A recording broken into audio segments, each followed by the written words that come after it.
요즘 여름철에서 가을로 접어들면서 건강에 문제를 일으키는 사람, 컨디션이 많이 떨어진 분들이 많아요. 그 이유가 여름철에 내가 어떻게 몸 관리를 했느냐에 따라서 가을철에 그 문제가 발생합니다. 특히 여름에 에어컨 바람들, 그리고 차가운 걸 먹게 되겠죠. 그리고 또 금년 여름은 유독히도 장마가 길어가지고 습한 날씨였어요.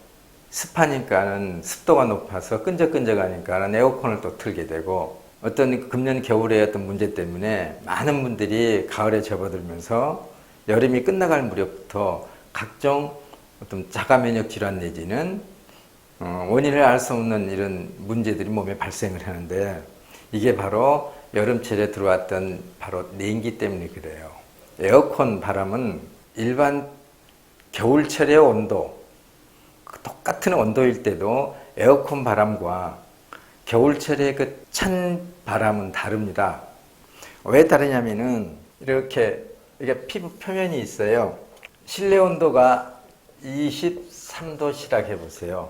여름철에 실내 온도가 23도인데 이게 에어컨으로 23도가 유지되고 있어요. 이 온도와 실제로 가을철 또는 봄철에 정상 기온 23도, 정상 대기 기온이죠. 엄연히 다릅니다. 에어컨 바람은 이제 피부를 생각할 때 에어컨 바람이 온도 공기 입자라고 한번 가정해 보자고요. 그래서 에어컨 바람이 이렇게 우리 피부에 와 닿아요. 그러면은 닿는 요 피부 세포는 이 에어컨 바람을 감지합니다. 그래서 시원함을 느끼게 되죠. 에어컨 바람 속에는 실제 대기 온도는 23도가 아니기 때문에 이 바람 속에는 이것도 섞여 있어요. 요 빨간 건 뭐냐면은 실제로 여름철에 대기 온도가 에어컨을 통해서 만들어지는 온도는 23도지만은 밖은 32도시라고 해보세요. 그러면은 요 빨간 것은 32도짜리 공기 입자예요. 이 부분은 에어컨을 통해서 나오는 23도짜리 공기 입자예요. 9도 차이가 나요. 이 세포가 느끼는 거하고 이 세포와 요 세포의 온도차가 9도씨란 말입니다. 그러면은 우리 몸은 이걸 어느 곳에 맞춰야 할지를 모르는 거예요. 이걸 맞춰주는 게, 이거에 맞춰서 우리를 적응시키는 게 자율신경인데, 이 자율신경이 이러한 환경 속에서 엄청 이게 에너지를 소모해가지고 자율신경이 피곤해져요. 자율신경 에너지를 많이 써버리죠. 그러면 자율신경 에너지가 약해져요. 일시적인 자율신경 실조증이 나타나요. 이 자율신경은 호르몬을 조절해요. 그러면 자율신경 실조증이다. 이건 다른 말로 호르몬의 실조증이다. 호르몬의 균형이 깨지는 거죠. 자율신경의 균형이 깨지면 호르몬의 균형이 깨지면서 우리 몸은 극도의 스트레스 상태로 가요. 이게 냉방병의 주 원인입니다. 자율신경이 제대로 우리 몸을 조율을 해줘야 하는데 그 조율 기능이 잃어버린 거예요. 더군다나 이제 더우니까 자꾸 차가운 음식을 몸속에 넣게 되죠. 냉음식은 역시 자율신경 실조증에 가요. 왜 그러냐면은 몸 외부는 32도씨, 몸 내부에 4도짜리가 들어가게 돼요.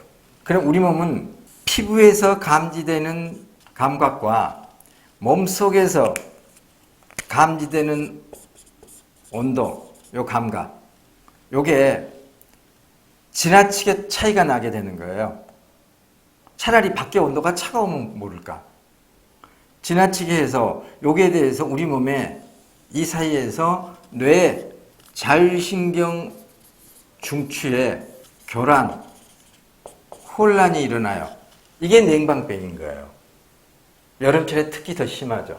그러니까 우리는 에어컨 바람이 뭐 어차피 23도인데 왜 가을철에, 봄이나 가을철에 23도가 다른가. 이렇게 이제 이런 문제가 되면은 특히 에어컨 바람은 이러한 공기 속으로 파고 들어오는 냉기기, 차가운 온도이기 때문에, 공기이기 때문에 몸이 약한 사람, 몸이 차가운 사람은 뼛속까지 냉기가, 한기가 들어오는 걸 느끼게 돼요. 그래서 금년예립에 지나치게 장마가 길었고 지나치게 습도가 높았고 습도가 높다 보니까 무덥죠. 이런 상태에서 우리 몸이 냉기, 몸이 따뜻한 사람은 이런 것들을 극복하는데 몸이 차가운 사람은 몸이 젖죠.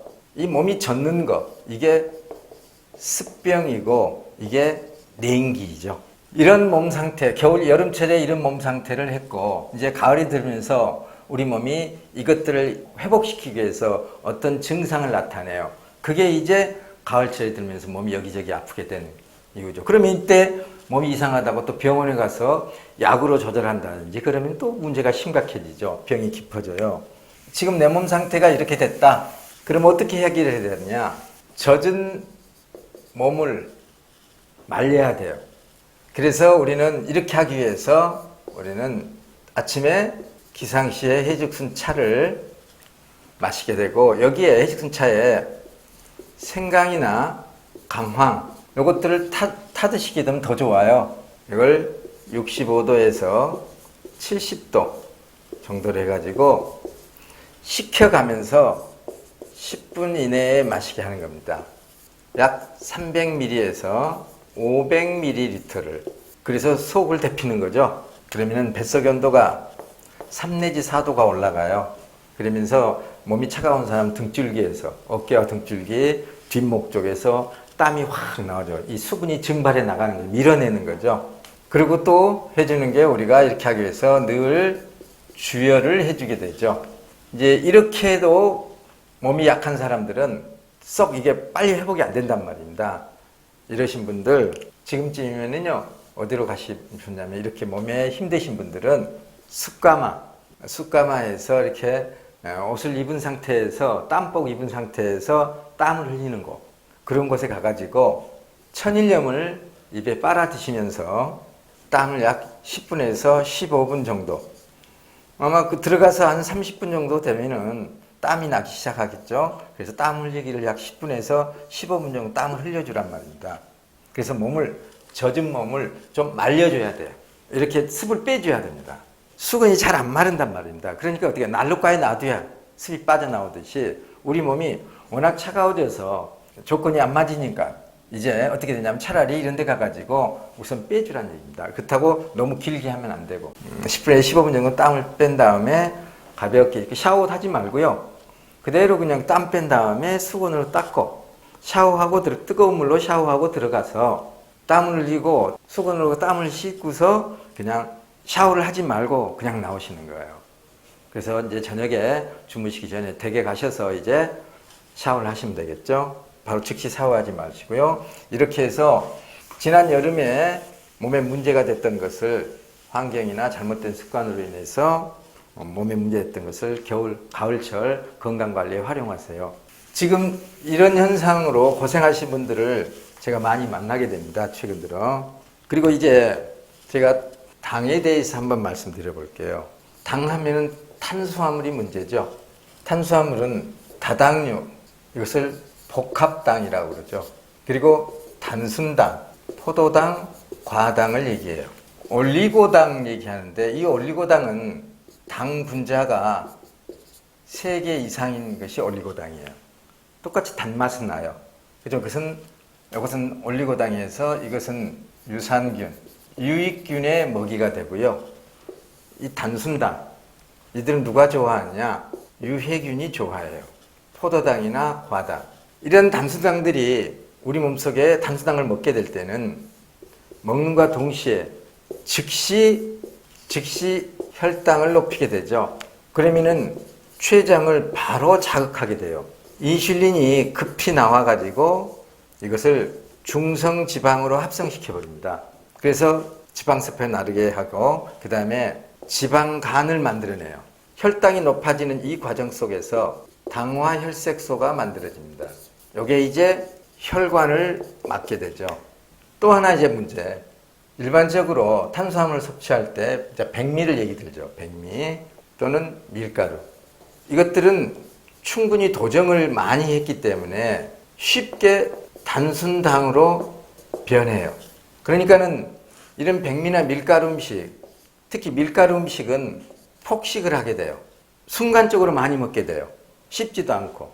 면류 같은 건 그대로 들어가잖아요. 그래서 차라리 백미라면은요, 잘 씹어서 먹게 되죠. 저작 운동을 많이 하게 되고 반찬을 많이 먹게 돼요. 여기에는 충분한 미네랄이 있죠. 미네랄과 식이섬유들이 있어요. 그런데 밀가루 음식을 먹으면은 반찬을 적게 먹게 되고, 또 반찬을 적게 먹게 되니까는 식이섬유 자체가 적게 되죠. 그러니까 백미보다는 밀가루 음식이 훨씬 더 해로운 거예요. 똑같은 음식. 물론 밀가루 속에 들어있는 글루텐이라는 소화가 잘 되지 않는 단백질이 있는데, 이것들은 이제 장누수 증후군이랄지 그런 일에 인해서 여러 가지 나오는 알러지, 자율신경 실조, 이런 것들을 알러지 질환이나 이런 것들을 유발시키죠. 장누수 증후군들. 그래서 면역 체계를 교란시킨단 말입니다. 쌀이, 그래서 지금 서구도 밀가루 주식에서 백미 주식으로, 쌀 주식으로 바꿔가는 경향이 있어요. 그러면은 이런 단순당을, 즉 밥보, 빵보, 떡보, 기타 국수를, 라면이나 국수를 좋아한다든지 하면은 당연히 이렇게 중성지방이 높아지면서 혈액이 끈적거려지죠. 고지혈이 되고, 아까 같이 밀가루나 백미를 폭식을 하게 되면은 소화되는 과정에서 확실하게 포도당은 단순당으로 바뀌면 되는데, 미처 포도당으로 단당류로 바뀌지 못하고 이당류로 바뀌게 돼요. 이당류가 뭐냐면은 다른 말로 엿당, 그리고 또는 메가당. 이것은 끈적거려요. 엿은 끈적거리잖아요. 점도가 높아져요. 혈액을 걸쭉하게 해요. 그러면은 중성지방이 아니더라도 이러한 식생활을 통해서 혈액이 걸쭉해서 점도가 높아져서 혈액순환이 안 되게 되는 거예요. 고지혈이 아니더라도 혈액이 걸쭉해진단 말입니다. 우리가 매일 이런 식사법을 한다 해보세요. 그래서 가능한 한 폭식을 하지 말고 잘 씹어 드시고 음식을 천천히 드시고, 그리고 반찬을 많이 드세요. 반찬은 가능한 한 반찬을 드실 때 어떤 반찬을 드시냐면 채소죠. 채소, 나물, 뿌리류 반찬이죠. 즉, 이 반찬은 불을 가하지 않는 것이 좋은 거예요. 불을 가한 반찬은 피하시고요. 불을 가해서 먹는 것은 이제 백미와 밀가루 주식인 밥으로 끝내자는 얘기죠. 가능한 한 반찬은 불을 가하지 않는 것.